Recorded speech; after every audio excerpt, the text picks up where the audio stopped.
Jada, I love you. G.I. Jane 2, can't wait to see it. All right?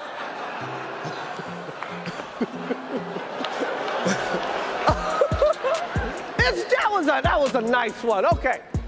I'm out here. Richard. Oh, wow. Wow. Will Smith just smacked the shit out of me. Keep my wife's name out your fucking mouth. Wow, dude. Yeah. It was a G.I. Jane joke. Keep my wife's name out your fucking mouth. I'm going to, okay? Okay. That was a greatest night in the history of television. Okay. Hello, everybody. Welcome to Tell Us with Tutti. This is Tutti Baron with my amazing co-host, Kevin Manfred. Hi, Kev. How are you? Hi. Good to be back. Isn't that amazing? I've been gone for a little minute, but you've been handling things quite well. I miss you so much. I miss you so much. The other day I was having an interview with somebody on.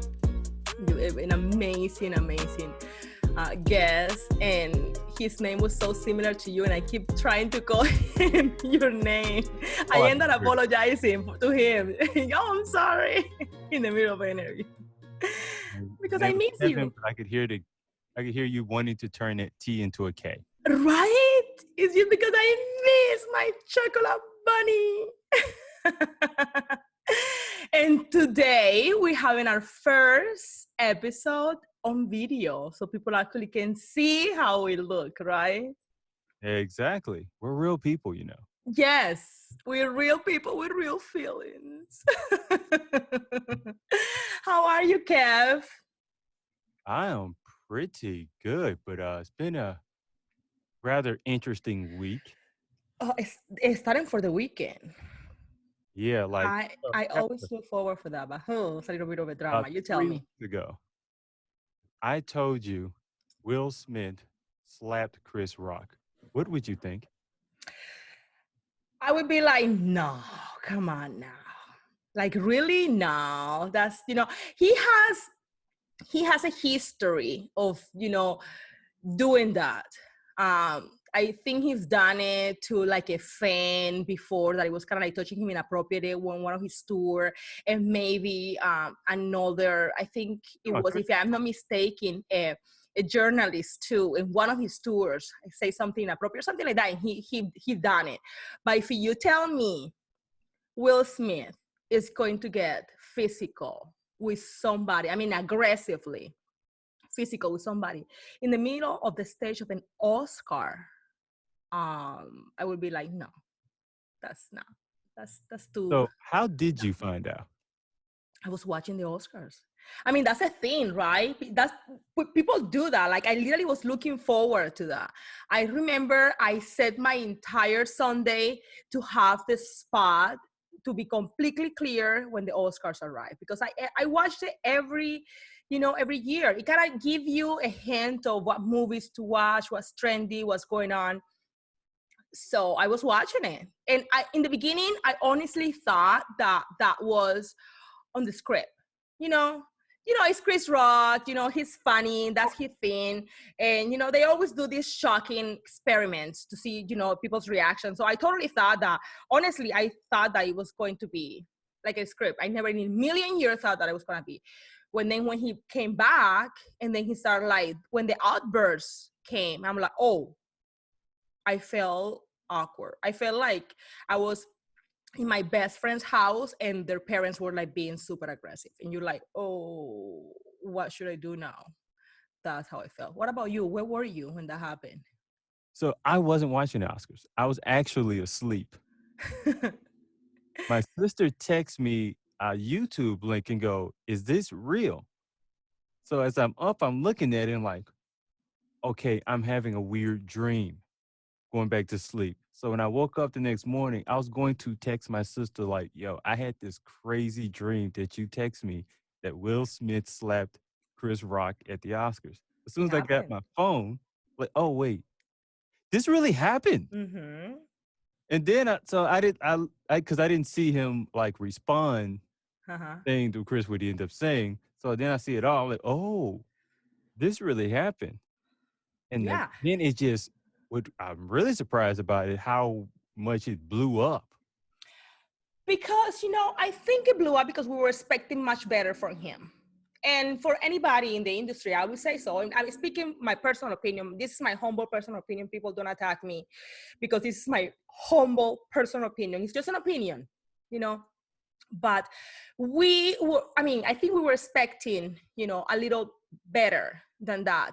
When somebody's in the public eye and in an industry that criticize you and actually make a living out of destroying your life and make fun of you, you will think that these people know the expectation and have a little more thick skin. And yes, he I guess he um, send or say something in regards to, like, that he was tired. He really had a kind of like a hard year because they've been kind of like digging and criticizing his Oh personal yeah. life, you know what I mean, and attacking her for her personal choices or the way they live the relationship or the arrangement that they have. So people are very sensitive to their personal life, but and he is on the public eye. The entire family is on the public eye, so I can understand the human side of him, and and reacting very passionately about it. But when that's his career, you know what I mean, and he works so hard, and he's a great, amazing actor. His craft is immaculate. He's really good at what he does. So it was his first Oscar, like his entire career, his first Oscar. So it was a night that should have been remembered for how amazing of an actor and how wonderful of a craft he has. But now it's been overshadowed by his reaction of somebody making a joke out of, something happened on his personal life. And I am not condemning I am not condemning the fact that he's get picked on about his personal life. And I am not condemning his reaction because, who am I to judge how he's reacting? But I think that put it out there, it wasn't the place. I think, they know each other on a personal level. They could address that and, on a private matter, on a personal level. So when nobody have to, be part of that interaction, but putting it out there, it sends just a really it antagonize the message, that him and Jada. Jada has an entire show, talking about healing and conducting yourself and mindful thinking and all of this. I think they were tested at the Oscars, and that was the platform that they should have used to practice what they preach, instead of acting like all of us. You know what I mean? Acting a fool. Well, I'm I don't know. sorry. I don't know if I'll put me on that. At some point we get physical. Well, no, excuse me. I retract that. At some point we get passionate about whatever we feel, right? Yeah, I'm backing that up like, nobody's getting physical over here. Excuse me. No, but at some point you get, a little touchy about, personal. It touch, a personal spot that you don't feel comfortable sharing. So, people might bring that up at some point, but do it in an aggressive manner is never the outlet. And in a such a public, space, like the Oscars, and I don't know, I thought that was it was a poor decision, a poor choice. What do For you me, think? I see it as like in multiple avenues. So one, my first thought was, I understand the feeling, but it's like, okay, this was a bit of an overreaction. So my first thought is, what could have happened in that moment to where Will Smith's reaction could have been completely understandable? And my thought was this: if Chris Rock says the same joke, Mm-hmm. or like rubs the top of her head, then I get it. Smack him right. You guys, I backhand Chris Rock if he had did that. So, but that was my first reaction. But then I look at it from like multiple sides. Like, as a black man, I hated seeing two black men fighting each other. Well, I wouldn't say fighting. One assaulting another one, doing such a incredibly public platform at a night where black people were being celebrated. Like Chris Rock was giving an Oscar to another black man named Questlove, who's very respected within our culture.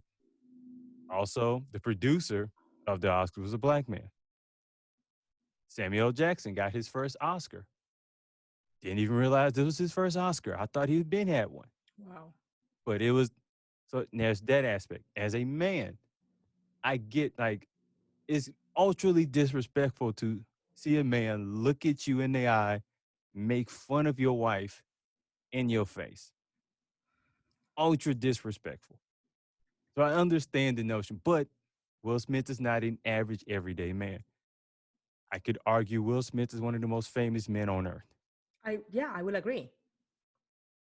So when you're one of the most famous men on earth, when you do something, the world knows about it. So, ooh, with it being a week, I'm still kind of surprised it still is popular as it is. And I think he just announced not too long ago that he had to step down from his role at the Academy. He announced it yesterday, I believe so.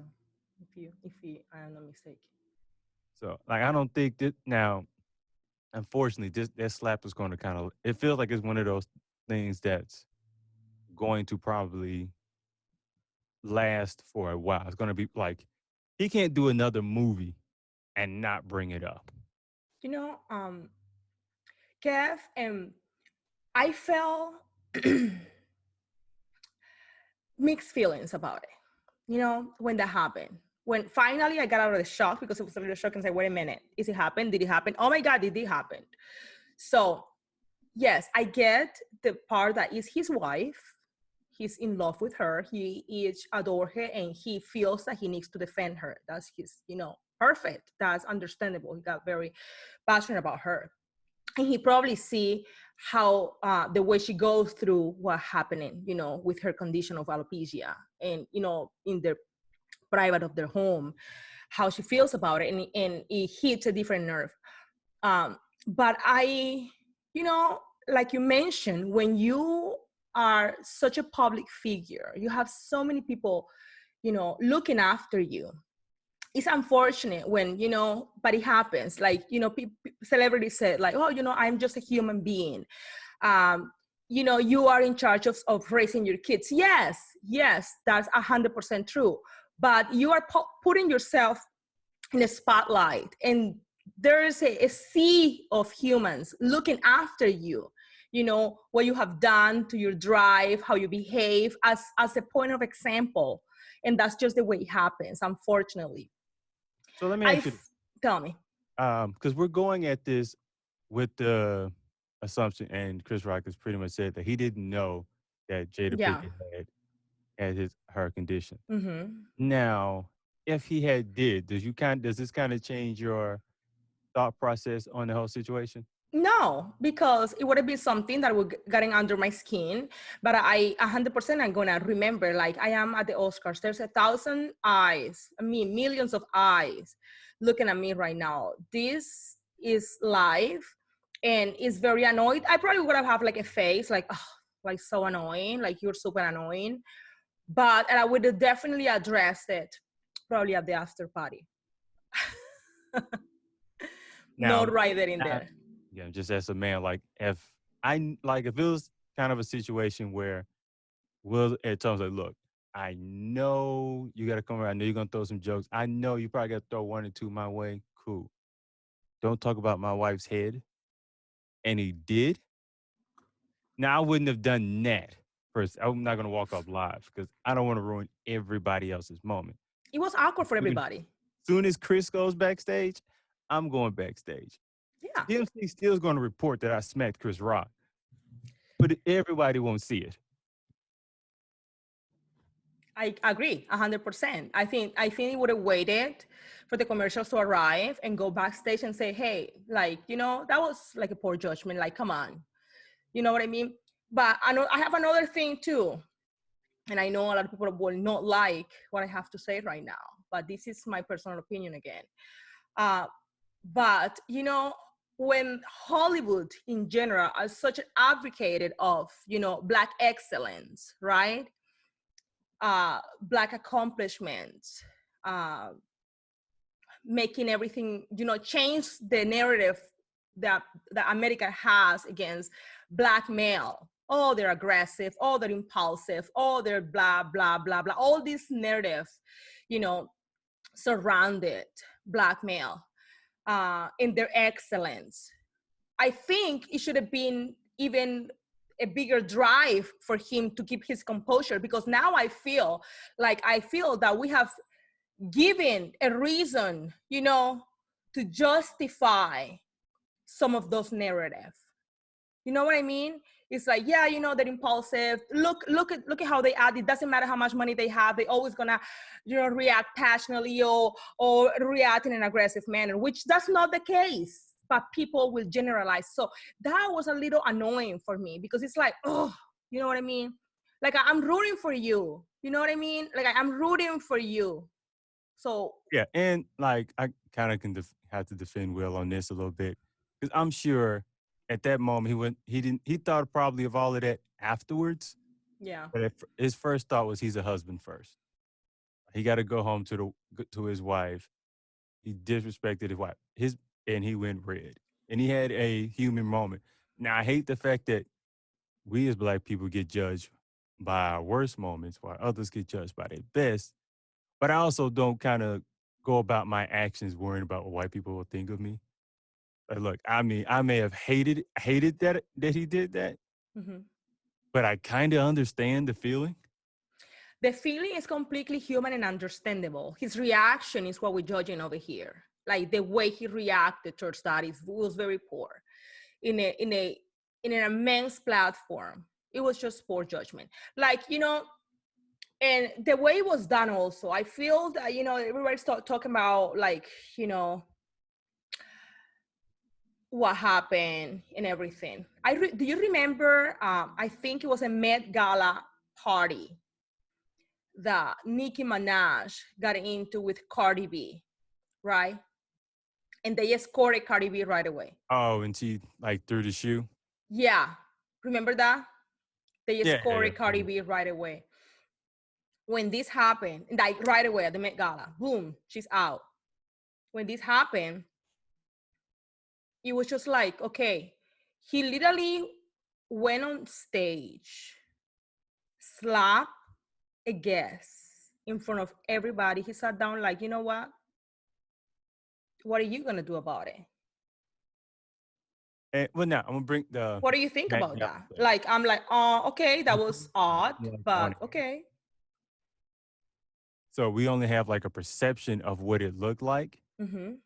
And that situation, I kind of feel like the people at the Met Gala should have known. You don't because those two had issues for maybe a few months at that time Mm-hmm. before then. Yeah. So the fact, like, if I feel like they should have known that, and to keep them kind of away from each other, because I mean, you don't want a situation like that happen. When you put two volatile elements together, they're going to combust. That goes with people too. At least like with the Oscars, like I knew there was some sort of situation, but we didn't know if it was this bad.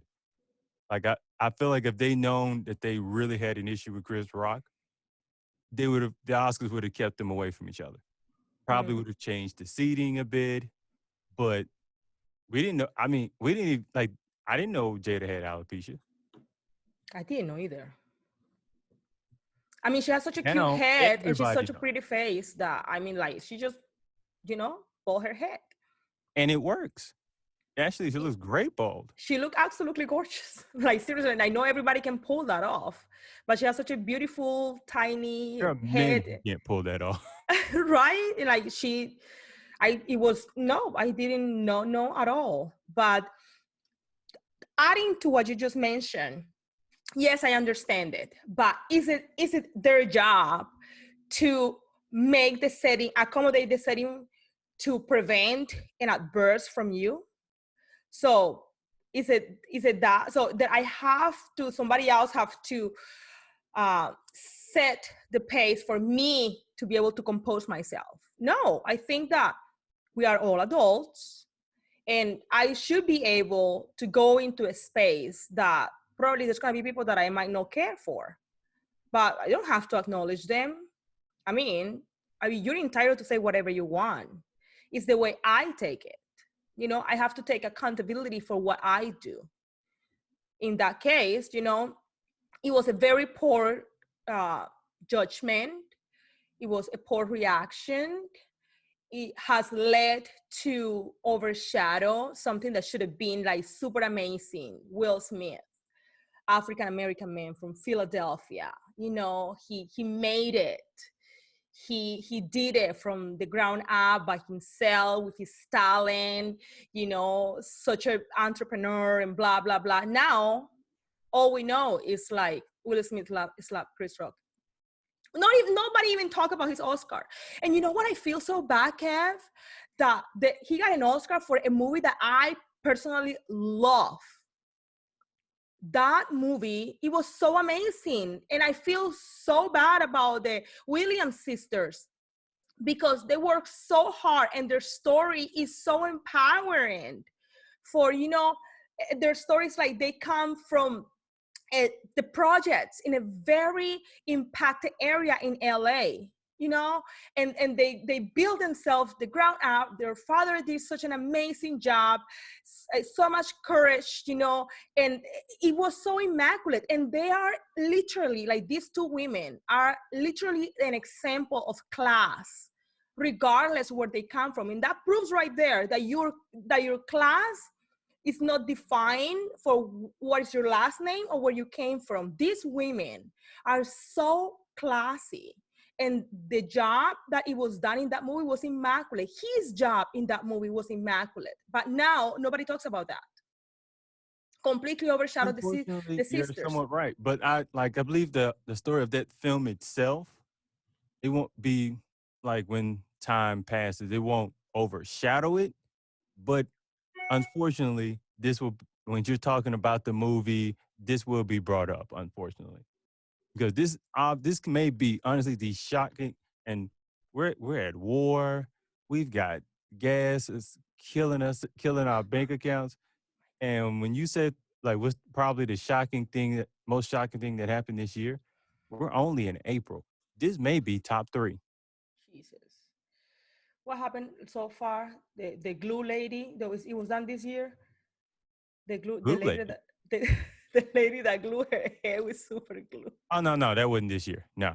That was last year. If I'm still thinking about it. Or the year before. I don't remember, but it definitely wasn't this year. They have a lot of, press this year. And they've been giving them like a lot of press, like negative press from the very beginning, And it's not even over with yet. I know. It's like, I feel Chris for Rock's them. brother had said something about it on stage. Who did it? Chris Rock's brother. His brother named Tony Rock. He's also a comedian. He's also talked about it. What did he say? You're not getting on his stage. Is there anybody get on this stage? I don't think you nominated for is these hands. Yikes. And Chris got like, apparently there's 10 of them. So he's got 9 other relatives. I feel so bad for him. His reaction, you see his reaction? Oh, I saw like the little reaction somewhat afterwards. Oh. And you can tell he was, like, there's a part of him that at the moment, like, wanted to say something. Like, their comedic mind just kind of snapped into something. He kept it classy, though. He was just like... Yeah, because it was probably going to be horrible. Yeah, he kept it super classy.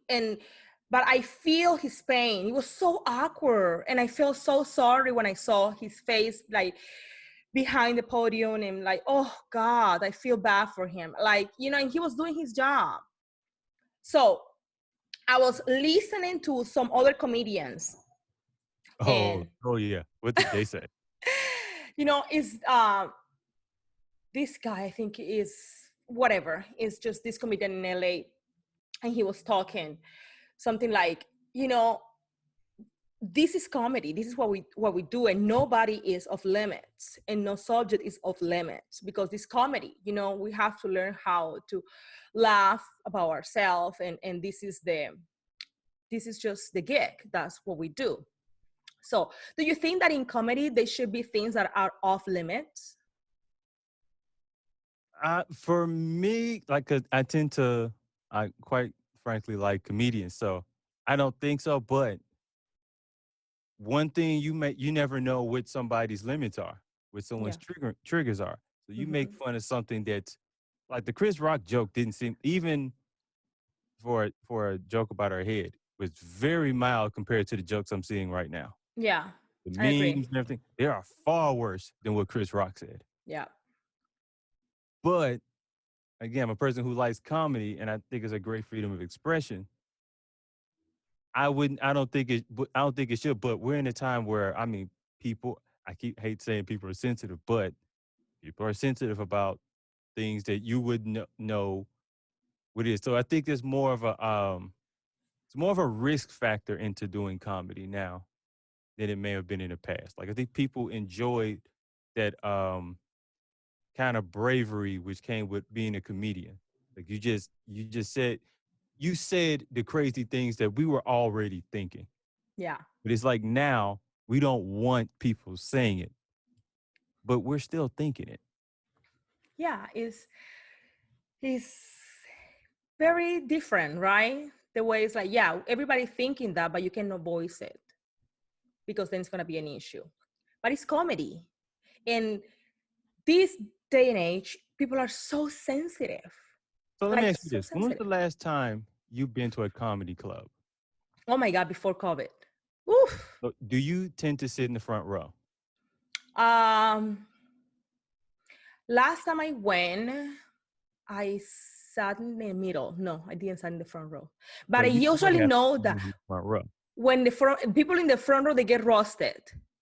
Absolutely. Sometimes in the middle too, but you gotta be a red flag to be in the middle getting roasted. But I think most people tend to know that if you're in the front row, You're gonna get roasted. there's a chance you're a target. Yeah, 100%. I understand. Um, I still feel that it's just it was too much, Kev. I think that we should be an example. Just to wrap up this episode, I think we should be an example of what we preach.